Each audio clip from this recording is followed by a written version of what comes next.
another shocker from Morbi. NewsX has learned that not only were the tickets for Julto Pool, the suspension bridge in Morbi, sold at an inflated rate, there was no security to look into how many people were actually going on the bridge. While those who renovated the bridge and did a shoddy job are responsible, those behind the ground reality are equally at fault. We take a deep dive into this reality now. Joining us at this point, before we open it up to our guests, I want to quickly, in fact, go across and show you some more details about this poll, the ground reality that we found, remember, through our ground reports, through our investigation, and who really is to answer for all of this behind this shocking tragedy. So you can see there, these are the big questions, of course, emerging as far as this particular incident is concerned, and this particular report, of course, regarding the Julto Pool ground reality is concerned. So question number one, who was contracted to sell tickets for the Julto Pool? The answer is the Oreva Group's logo is clearly on the tickets being sold. So clearly the inference is that the Oreva Group was behind the tickets being sold for this particular bridge. The big revelation, the Oreva Group obviously benefited from the ticket sales as well. You can see there, there is their sign, the clear sign of Oreva, the company logo, which is there on these tickets, which were being sold for 17 rupees, which also we believe through our sources is an inflated rate. You can clearly see, of course, this is the ticket that has been issued for the month of October 2022. That means these are the new tickets which were issued after the bridge was reopened. Question number two, how much were the tickets to the Julto Pool sold for? The answer is the tickets were sold for 12 rupees and 17 rupees despite official rates being 10 rupees and 15 rupees in the contract. So clearly inflation of rates was being done. Ticket rates were being inflated and sold. It obviously seems that this was greed on the part of the company. Tickets to Julto Pool clearly being sold for inflated prices. We showed you this price earlier. Interestingly, this is a ticket for the 30th of October 2022, on the inflated day, that is yesterday, when this tragedy took place. How many people were there on the bridge on the day of collapse? The answer is there were over 650 people, we learn, on the bridge. 650 people, viewers. Just hear that once again. On the bridge. Remember this despite a capacity of 150. So clearly people triple of the allowed limit were actually on the bridge. So this was a disaster waiting to happen. You can see there scores of people on that bridge. These are pictures moments before the bridge collapsed. There was no security to check tickets and the footfall on the bridge. Obviously no one was checking how many people were on the bridge at one point of time.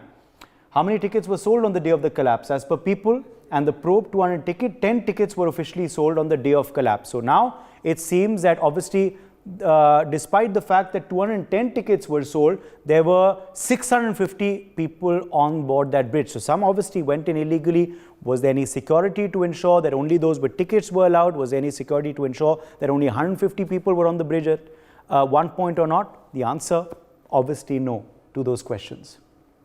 Another big revelation, despite a capacity of 150, tickets were officially sold to 70 extra people. As you can see there, the bridge obviously very, very packed. So clearly, a lot of questions arising on the parts of the company responsible for all of this. And now we're going to, in fact, quickly throw this open to our other guests joining us at this point on the broadcast. We have with us at this point Anuja Kapoor, spokesperson of the BJP. She's joining us live on the broadcast. We also have Major General VK Datta on the program with us, defense analyst. Also with us is Ved Bhushan, former ACP. Sanjay Rana, political analyst, is also joining us live at this point. Let me quickly bring you in here, Ved Bhushan, on what you make of this. So big questions arising of the role of the company who was selling the tickets, who was responsible for the maintenance of the bridge. Reportedly, it's the same company. Not only did they inflate the ticket prices, but they also oversold tickets. And obviously had many more people as per capacity on board that bridge. This was a disaster waiting to happen. Ved Bhushan.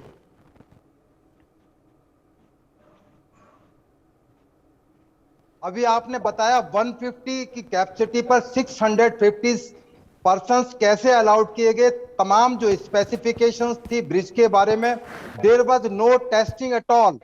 जो standardisation के procedure थे तमाम को await किया गया, intentionally किया गया। बहुत बड़ी कंपनी है, तमाम तरह के मैनेजमेंट है, उनको एक कॉन्ट्रैक्ट दिया कंपनी को कि आप 2 करोड़ रुपए में आप रिपेयर करके दोगे आप इसको, जो क्वालिटी ऑफ, जो स्टैंडर्ड, जो स्पेसिफिकेशन थे, उनको सबको फ्लाउट किया गया। और सबसे बड़ी जो निकम्मापन था वो ये था कि फेस्टिव सीजन के अंदर, कल बहुत बड़ा त्योहार था अक्रॉस इंडिया, तमाम रिवर्स, तमाम तालाब पूरे इंडिया के अंदर फेस्टिव सीजन के मूड में थे, क्योंकि सनसेट के टाइम पर लोग, तमाम तरह की हिंदू लोग पूजा करने के लिए आते हैं, स्पेशली बिहारी। उसके बाद बावजूद भी ये कोई चेक करने की कोशिश तक नहीं की गई कंपनी से कि क्या इतने लोगों को ये जो सस्पेंशन ब्रिज है, क्या ये उनको कोप अप कर पाएगा, इतना रश को नहीं कर पाएगा। इसमें कहीं ना कहीं क्रिमिनल कॉन्स्पिरेसी है, कहीं टैक्स इवेजन है। टिकट उतने सोल्ड किए भी गए या नहीं किए गए, क्योंकि उस पर टैक्स भी देना होता है, जीएसटी देनी होती है, बहुत सारी चीजें हैं। पुलिस ने मुकदमा जरूर दर्ज किया है, culpable homicide not amounting to murder 304 308 में, और तमाम क्रिमिनल कॉन्स्पिरेसीज की सेक्शंस में अब तो अरेस्ट भी हो चुकी हैं। पर तमाम जो चीजें हैं, क्या ये व्हाट वेंट रॉन्ग, क्योंकि जिस तरह से ये चीजों को एक लिया गया, क्योंकि तमाम जो वहां पर सिविक एजेंसी, चाहे वह जैसे हमारे यहाँ सिविक एजेंसी एमसीडी होती है, वहां भी सिविक एजेंसीज की जिम्मेदारी थी कि क्यों उस कम सस्पेंशन ब्रिज को अलाउड किया जाए, पब्लिक के लिए क्यों खोला जाए, कोई चेक बैलेंस वहां पर नहीं था। तमाम जो एसआईटी बनाई गई हैं, क्योंकि अभी हिंदुस्तान में इस तरह की बहुत सारी फैसिलिटीज नहीं है जो इस तरह की स्टैंडर्डाइजेशन को करती हो, तमाम बाहर की कंपनीज की हेल्प ली जाएंगी, किस तरह से रोपवेज और जो ब्रिजेस काम करते हैं। और ये पहला इंसिडेंट नहीं है इंडिया के अंदर। दिन में भी जब मैं डिबेट में था आपके साथ, मैंने बताया था कि कोलकाता के अंदर किस तरह से एक ब्रिज कोलैप्स कर गया, जिसमें 26 जानें चली गई। उसके अलावा पोर्टुगीज का बनाया हुआ एक ब्रिज था गोवा के अंदर, वो कोलैप्स हुआ।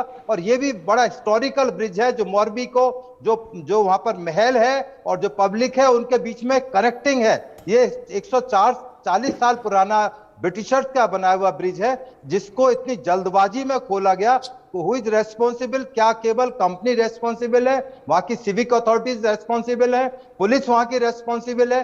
क्यों इतनी भीड़ को वहां पर इकट्ठा होने दिया गया? और जिस तरह का एक्ट आपके टेलीविजन पर, मीडिया में दिखाए जा रहे हैं कि कुछ यंगस्टर्स पुल को जबरदस्ती उसको झूला दे रहे हैं या उसमें धक्का मार रहे हैं, पुश कर रहे हैं उसकी रॉड्स के ऊपर, उसके तारों के ऊपर, तो कहीं ना कहीं बहुत बड़ी नेग्लिजेंस हुई है। अब सरकार की चूंकि वहां मजबूरी है, मैं तो किसी पार्टी का स्पोक्स पर्सन नहीं हूं, वहां कहीं ना कहीं कुछ बहुत बड़ा एक हादसा जो हुआ है, उसके लिए मैन मेड ये तमाम ट्रेजेडी है। इसके लिए कोई ये नहीं कह सकता कि ये अचानक या रैंडमली हो गया, सबकी आंखों के सामने हुआ, दिन में हुआ, 6:30 का टाइम था, ऐसा भी ऑड आवर्स नहीं थे कि ऑड आवर्स में इतनी भीड़, रैंडमली वहां पर 500 आदमी पहुंचकर उस पुल पर इकट्ठे हो गए। वहां आसपास का नियरेस्ट पुलिस स्टेशन भी था, वहां पर तमाम एसडीएम डीएम तमाम तरह के ऑफिसर्स वहां मौजूद हैं। आप कुछ भी एक्शन लीजिए, वहां पर जो 170 लाइफ्स गई हैं और अभी भी still investigation is going on, कितने लोग और मरे हैं, पर उनकी लाइफ जो है वो रिकवर नहीं हो पाएगी। उनके जो आंसू है, उनके परिवार के आप कितना भी कंपनसेशन देने, वो नहीं पूरा हो सकता। ये इतनी बड़ी ट्रेजेडी है हमारी और आपकी सदी की, और इस तरह की चीजें बहुत सारी मौजूद है। मैंने दिन में भी बोला था, दिल्ली जिसमें मैं और आप रहते हैं, लोहे का जो पुल है वो 100 साल उसकी लाइफ रखी गई थी, परंतु आज भी वो पुल बदस्तूर चल रहा है। शायद हम तमाम इस तरह के पुल ब्रिजेज जो ब्रिटिशर्स के बनाए हुए हैं, पोर्टुगीज के बनाए हुए हैं, फ्रेंच के बनाए हुए हैं, इंतजार करते हैं कि शायद वो कब कोलैप्स हो और तब हम तमाम चीजों को करेक्ट कर पाए। तो ये तभी सभी के लिए आई ओपनिंग है कि इस तरह की जो चीजें होती हैं, और खासतौर से गुजरात इतना डेवलप स्टेट है जहां की रोड इंफ्रास्ट्रक्चर इंडिया के अंदर एक अपने आप में एक स्टैंडर्ड माना जाता है, वहां यदि इस तरह का हादसा हो जाए, और खासतौर से प्राइम मिनिस्टर हमारे देश है, उनका अपना स्टेट है और इलेक्शन का बहुत पीक टाइम है, ऐसे टाइम में इस तरह का कोलैप्स होना एक बहुत बड़ा इंसिडेंट, पॉलिटिकल एक कोलैप्स भी कहा जाएगा। बहुत सारे लोगों को डैमेज होंगे इसके अंदर, बहुत सारे लोगों की परेशानियां होंगी। सबसे बड़ी बात है जो इनोसेंट लाइफ वहां पर चली गई है, शायद वो वापिस न आ पाएंगी। Over to you there. जी बिल्कुल। Let me also quickly in fact rope in at this point Sanjay Rana, who's also with us. Sanjay Rana, what kind of action do you believe this company is liable for now? And do you hold them single-handedly responsible for this tragedy, or do you believe there is more than meets the eye? Good evening, Uday, and good evening to my fellow panelists. Obviously, it's a very sad incident which happened yesterday. But if you look at the complete scenario, it's opened up on 26th of October 2022, and obviously, a couple of people have highlighted the concern area that people are overcrowded or something, some kind of information is flowing. But if you look at how it's happened, there was no signboard that you cannot go beyond 150. This is number one. There was no signboard. You cannot shake the bridge, because if you're shaking, there's a hanging bridge. So it's not allowed. There was no signboard as such. Number three, if you look at the kind of incidents happen, obviously, if any company is given a tender to you renovate or to do the maintenance, obviously they have to do the maintenance and do the proper check as soon as you're going to start. But there was no checklist. Obviously, they have started without getting a proper investigation, or whether its material was used was not or not. There was no testing happened. This is one. Second, I think we need a proper investigation on the complete incidents, because I see this conspiracy as well. It's not so easy, because the bridge was there. It was open on 26th of October 2022.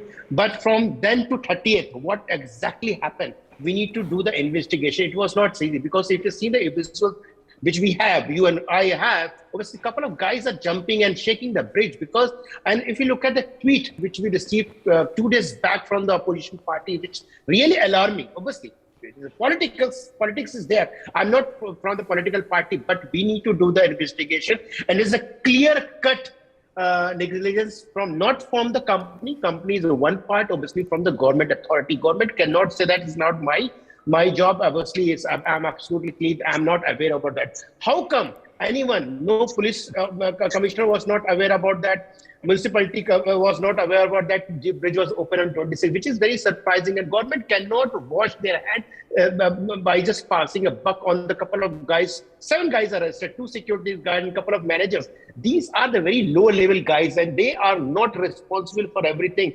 Therefore, I believe that something is fishy. Something is very, very, planted very well. So therefore, I would request government to form a SIT or a retired judge, do the investigation and find out what exactly happened, because 140 people died. I think after 2001, this is the only conspiracy, there is only death happened after that earthquake. So therefore, it is very, very important for the government. Obviously, election state is important. Number 2, this kind of incident should not repeat, because 140 innocent people died. And a similar kind of incident happened in West Bengal. Why government or any agency or any municipality agency is waiting for the incidents to happen to take precautionary action, which is absolutely not acceptable. If anything, there is a light for any bridge, any road or something.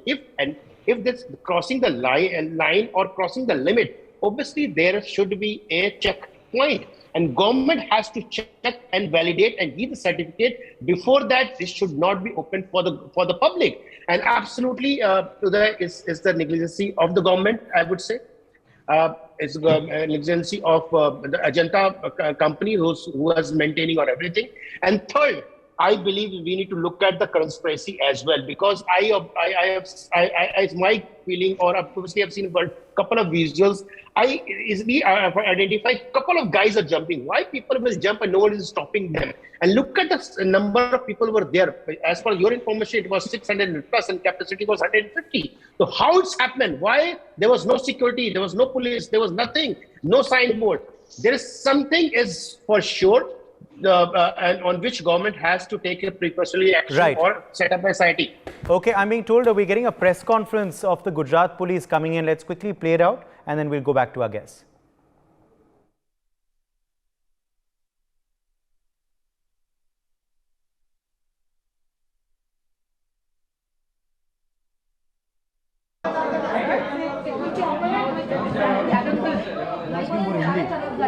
Hindi दे दूंगा आपको, Gujarati, Hindi, English दोनों चलूंगा।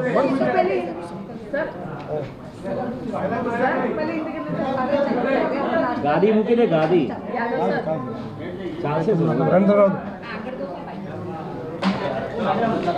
राहुल साहब ने बोला ready?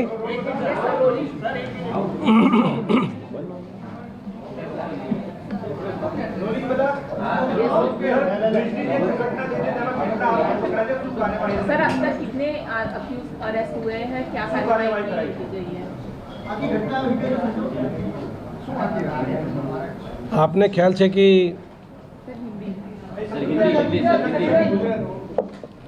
आपको पता है कि कल एक काफ़ी दुखद घटना मोरबी ज़िले में हुई है।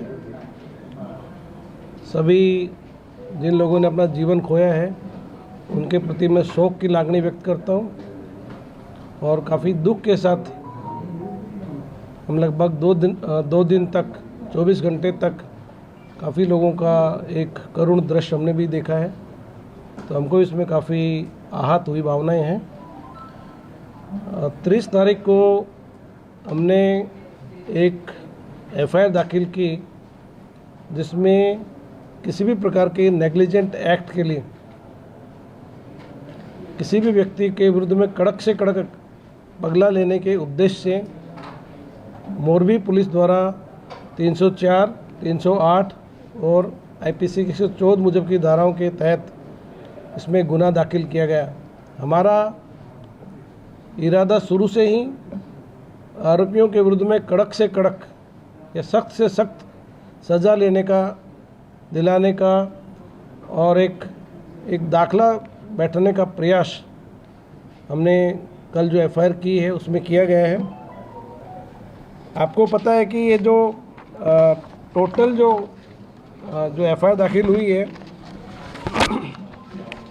उसमें कल 6:30 बजे जो हैंगिंग ब्रिज था वो कोलैप्स हुआ है। उसकी कोलैप्स की वजह से काफ़ी लोग उसमें पानी में गिरे हैं। पानी में गिरने के बाद काफ़ी लोगों की डेथ हुई है, लेकिन पुलिस का और प्रशासन का इतना फास्ट रिस्पॉन्स इस पूरी प्रक्रिया के तहत हुआ है कि तुरंत मोरबी पुलिस, मोरबी के पब्लिक, सब लोगों ने एक उत्तम दाखला मानवता को बचाने के लिए कल किया है। इस अभियान के अंदर मोरबी के एक व्यक्ति ने, भले पुलिस की ट्रैफिक व्यवस्था हो, पुलिस के लिए लोगों को एम्बुलेंस से तात्कालिक हॉस्पिटल पहुंचाने की व्यवस्था हो, बाहर के लोगों के लिए खाने पीने की व्यवस्था हो, तमाम बाबतों में मोरबी के पब्लिक ने हमारा एक खूब बड़ा हमारा मदद किया है। हम इस मौके ऊपर मोरबी की पब्लिक का भी हम तहे दिल से शुक्रगुजार हैं। सर ओरेवा कंपनी जिसका नाम आपको पता है कि जो फास्ट रिस्पॉन्स हुआ है उसमें पुलिस द्वारा जो पूरी कार्रवाई हुई है उसमें लगभग तुरंत एक्शन लेते हुए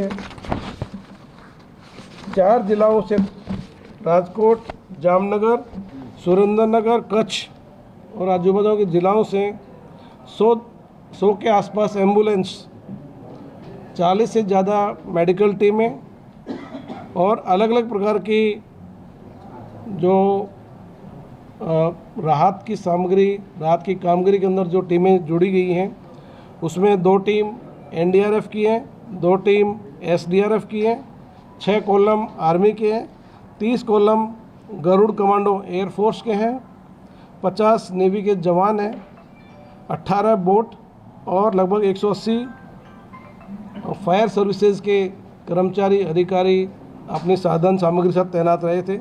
साथ साथ मोरबी पुलिस और गुजरात पुलिस के लगभग 1500 से 2000 लोग कर्मचारीओ, વહીવટી તંત્રના કર્મચારીઓ આ 24 કલાકની આખી જહેમત ખૂબ જ એક ટીમ તરીકે કામગીરી કરી અને તમામ જે લોકોને દુઃખદ અવસાન થયેલો હતો એ તમામને તાત્કાલિક એને બહાર કાઢવામાં આવેલ હતા અને ખૂબ જ ફાસ્ટ રીતે આ કામગીરી પૂરી કરવામાં આવેલ હતી।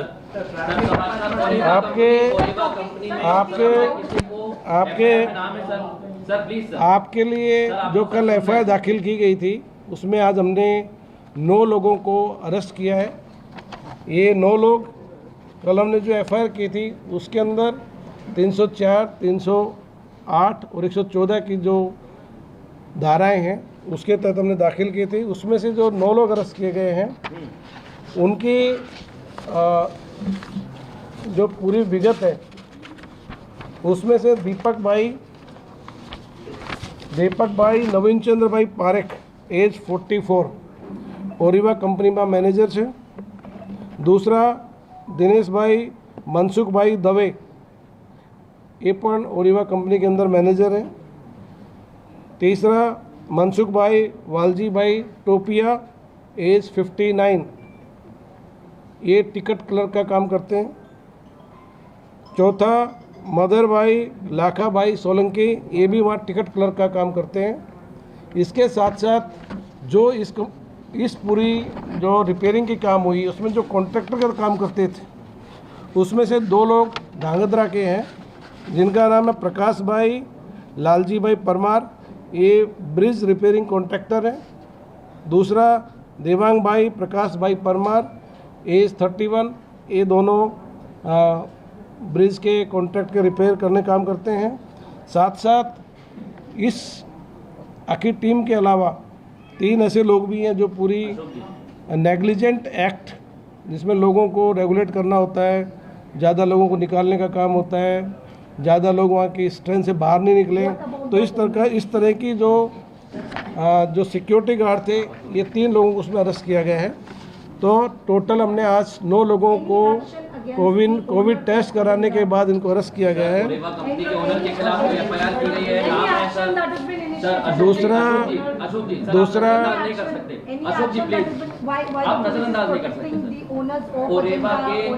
जो ओनर्स है क्या उन्हें बचाया जा रहा है? Let me speak. रही बात इसमें जो पूरी इन्वेस्टिगेशन है, आज इन्वेस्टिगेशन का दूसरा दिन है। हमारी इसमें पूरी टीम अधिकारियों की 50 कर्मचारियों की टीम, एफएसएल, फोरेंसिक साइंस, इन तमाम टीमों को इस काम के लगाया गया है। इसमें जैसे जैसे डेवलपमेंट होगा, जैसे जैसे प्रोग्रेस होगा, इसमें और आरोपियों के नाम खुलते जाएंगे। तो पुलिस द्वारा उन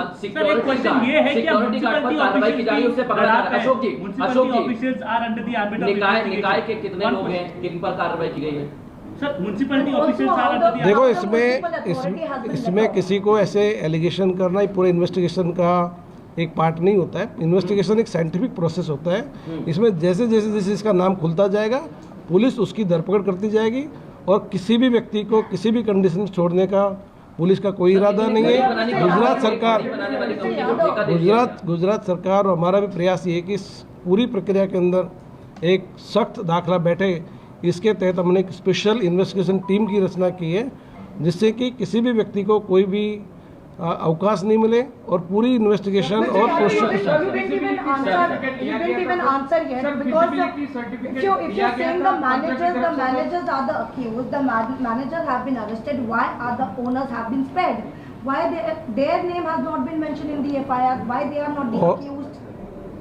मैंने जैसे आपको पहले बताया है, जो पूरी इन्वेस्टिगेशन के अंदर जिन लोगों का प्राथमिक तबक्के इनका रोल आया है उनको पुलिस ने अरेस्ट किया है। अभी पुलिस के पास इन्वेस्टिगेशन मरम्मत के लिए ओनर्स की जिम्मेदारी भी बनती है।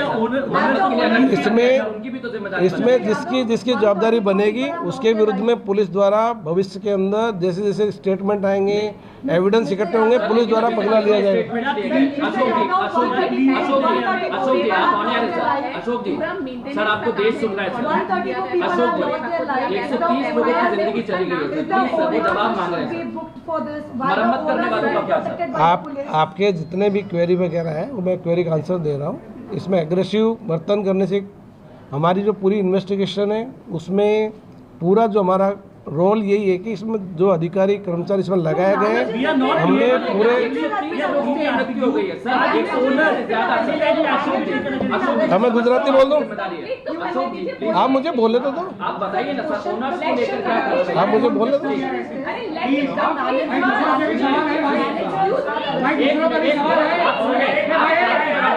वेट अभी मैं गुजराती में बोल रहा हूँ। ये टीवी डिबेट नहीं। दूसरा, अब मैं गुजराती में बोलता हूँ, गुजराती में आपने ख्याल से कि गई काले जे 30 तारीखे रोज 30 तारीख Major General V.K. Datta, defense expert, is still with us. Major General V.K. Datta, of course, we were hearing from the Gujarat police there because now obviously while rescue and relief was the priority for the last 24 hours and still will be until we recover all the bodies, obviously then the, the attention should and will shift to the investigation. See, I'll just like to cover a few important issues. I've been associated with the National Disaster Management Authority for the past 13 years. And we have laid down the entire guidelines, the structure, the incident response system, and the protocol for disaster management to be followed by every state government, every district authority, every administration. Now, there are some very glaring examples which have emerged out of this disaster. It is a man-made disaster. When we classify disasters, this is a man-made disaster, and there are people who are responsible for having not done their duty. And that will emerge as the investigation goes about. But what I would like to share with you is that today, starting with the state government, down to the district administration, at the state level, the chief secretary of the state is responsible officer of ensuring that nothing goes wrong in the state in respect of disaster management and response to disaster. And similarly, at the district level, it is the DC or the DM of the district who is fully responsible as the RO, responsible officer of the district, to ensure that everything in the district goes as per the rules and regulations, and it is ensured that no shortcuts are done by anybody. We are all aware it was a festive season. I would like to highlight, like Kumbh Mela in Prayagraj, thereafter the Kumbh in Haridwar. From the NDMA, teams have gone, interacted with the state governments, ensured that nothing goes wrong during such events. All eventualities are catered for. All places where there can be a stampede, where there could be a risk of a bridge collapse, there could be a risk of a ferry drowning, is ensured beforehand. Yes. Everybody there is apprised of that. Yes. The most surprising part is that while this bridge was under repair since March, it's a more than a century-old bridge. Everybody knows that fact. The company which was given the contract is not a company which is actually dealing in making of bridges or repair of bridges per se. I won't like to comment on that. That the investigation will find out.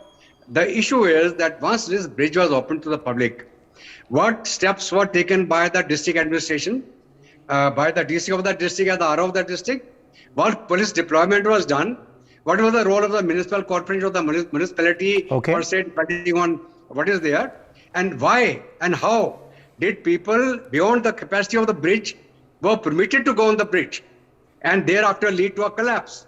I would like to share, I'm from the army. Right. Every bridge in the country where the armed forces move, they got a classification, class 40, class 70, can an armored vehicle go over that? How much weight can it take? And even when the troops, which are going on foot, when they go over a bridge, they break their steps. They don't go left, right, so that you don't create a vibration. What was seen here on the bridge is boys are jumping, कूद रहे हैं उसको, झूले की तरह हिला रहे हैं, ऊपर से overload हो रखा है. So recipe for disaster. Where was the police? Why weren't people not deployed to ensure that it's the Chhath Puja going on? It's a festive season. Okay. It's a Sunday over that. Okay. So all these. So clearly, a lot of questions that you have raised, and hopefully the investigation should answer and will answer some of those questions. We've run completely out of time. My thanks to all of our guests for joining us. A quick break on that note. For more such videos, subscribe to the NewsX YouTube channel, hit the bell icon.